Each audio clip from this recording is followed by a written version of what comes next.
jam 9:30 sambil makan pagi nasi goreng, ya, Ibu Megawati, Pak Surya Paloh, Pak Muhaimin dan Pak Wiranto serta Pak Joko Widodo mendiskusikan ulang kembali apa yang semalam Pak Joko Widodo sudah melakukan diskusi yang cukup panjang dan telah disepakati. Hari ini langsung Pak Joko Widodo mohon izin ke Gedung Juang untuk bertemu dengan calon wakil presiden, mendeklarasikan di Gedung Juang. Kemudian setelah dari Gedung Juang nanti akan bergabung di sini, akan memperkenalkan calon wakil presiden kepada seluruh yang hadir dan teman-teman pers. Kemudian makan siang bersama, nasi liwet khas Solo dan nasi soto khas Makassar mungkin. Kemudian mari kita nanti mengantarkan Pak Joko Widodo dan Cawapres yang akan diumumkan nanti untuk mendaftarkan ke KPU. Acara pagi ini sebelum Pak Jokowi ke Gedung Juang, penandatanganan berkas-berkas KPU tentang pencalonan Pak Joko Widodo dan Cawapres nanti. Mohon berkenan Ibu Megawati, Pak Surya Paloh, Pak Muhaimin dan Pak Wiranto untuk menandatangani berkas resminya. Silakan.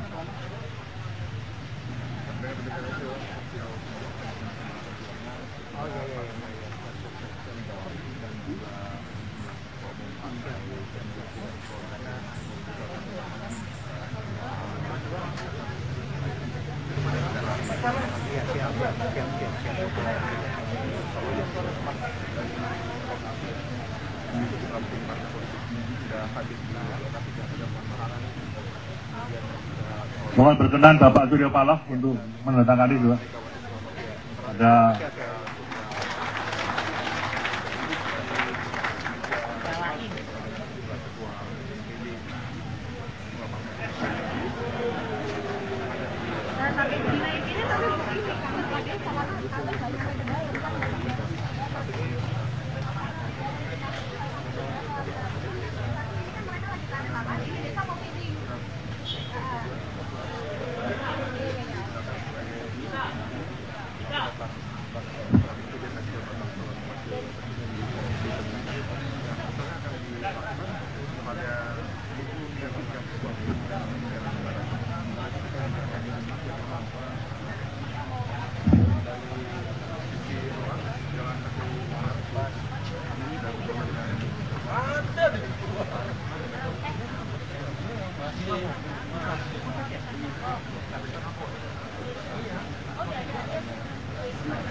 mohon Bapak Joko Widodo untuk ada satu formalitas dulu untuk komentasi.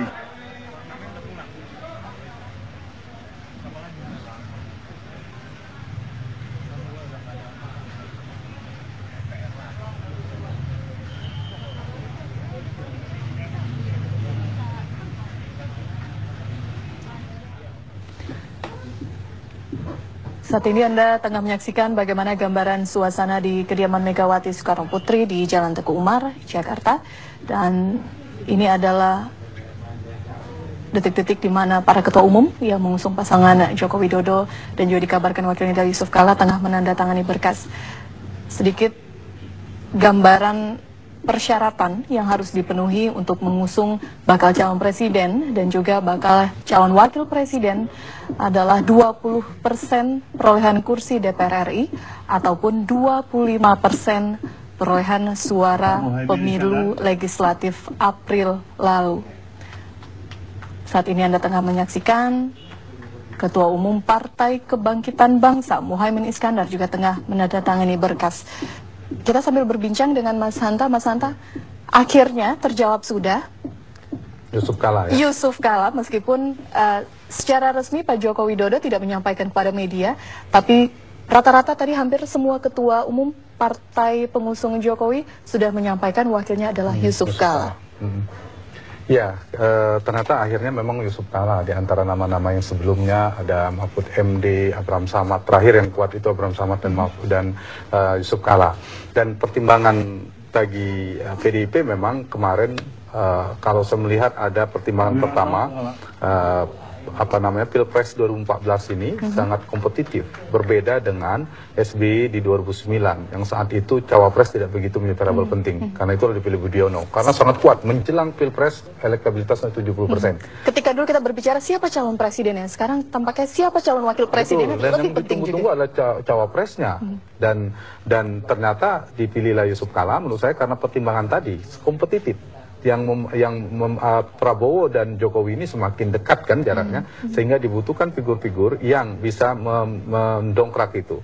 Nah, Yusuf Kala dibandingkan semua nama berdasarkan tren survei termasuk poll tracking saya lakukan memang Yusuf Kala untuk cawapres tertinggi dan memberikan selain Mahfud MD ya jauh dibandingkan misalnya nama Puan Maharani, nama Abraham Samad sekalipun, Ramiza dan seterusnya dan Yusuf Kala paling menyumbang paling tidak peluang bagi Jokowi elektabilitas relatif stabil gitu. Yang berarti Yusuf Kala punya modal elektabilitas yang relatif lebih tinggi dibandingkan yang lain. Yang kedua, Yusuf Kala juga pilihan ini saya lihat pertimbangannya adalah dari modal akseptabilitas partainya.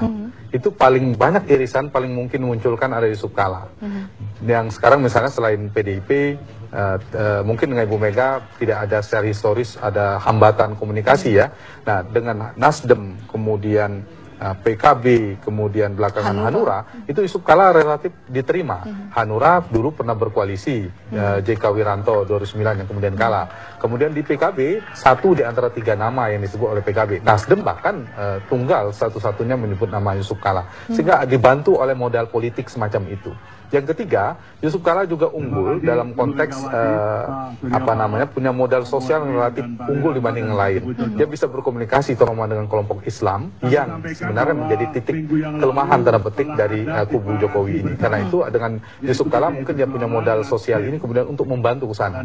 Dan keempat juga punya secara logistik Yusuf Kala kita tahu pembiayaan di Pilpres ini tidak kecil, dia punya kekuatan finansial juga dan ini yang saya kira pra Pilpres itu paling tidak Yusuf Kala unggul. Nah, seperti saya katakan di awal tadi Elvira, diskusi dengan Pak Ramdan tadi, di pasca itu juga Yusuf Kala unggul paling tidak di kompetensinya dari personalitas dan gaya kepemimpinannya relatif.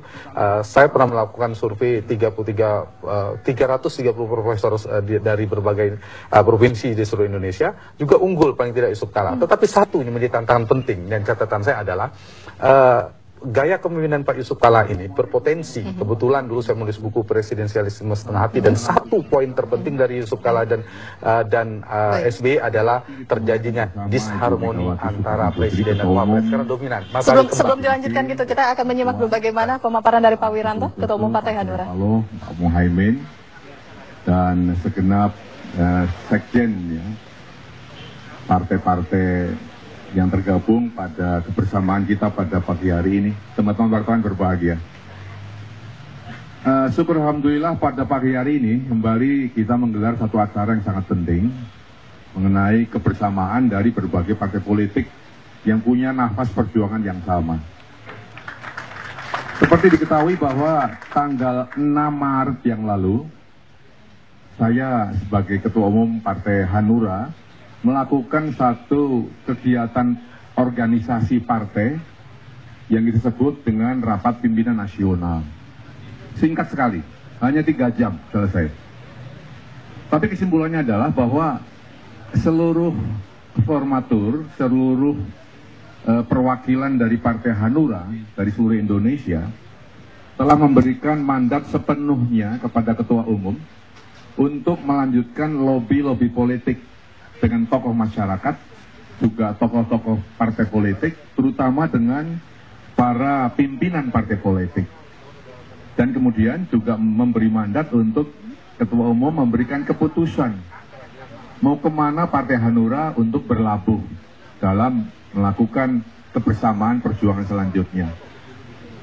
Saudara-saudara sekalian saya hormati, tentu tugas itu kelihatannya ringan, tetapi sungguh sangat berat sebenarnya. Oleh karena itu, saya kemudian melakukan berbagai lobby-lobby politik dengan semua tokoh partai politik, hampir semua ketua umum partai politik.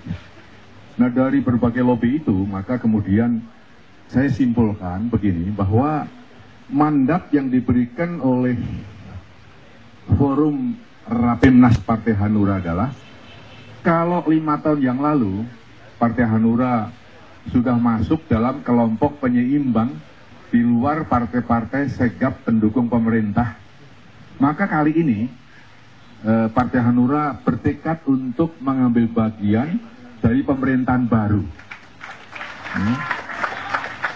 agar bisa memberikan masukan yang langsung. Kalau dulu kan hanya mengkritisi tidak langsung, tetapi sekarang diharapkan masuknya Partai Hanura pada koalisi baru akan membuahkan satu pemerintahan baru yang lebih amanah, lebih bermartabat, lebih bisa membangun negeri ini maju ke depan. Ya. Oleh karena itu kemudian saya selaku yang dapat mandat kemudian mencoba untuk melakukan kontemplasi lebih dalam. Nah ternyata tidak jauh-jauh sebenarnya 5 tahun terakhir ini pemerintahan periode Pak SBY yang kedua, sebenarnya Hanura sudah mempunyai mitra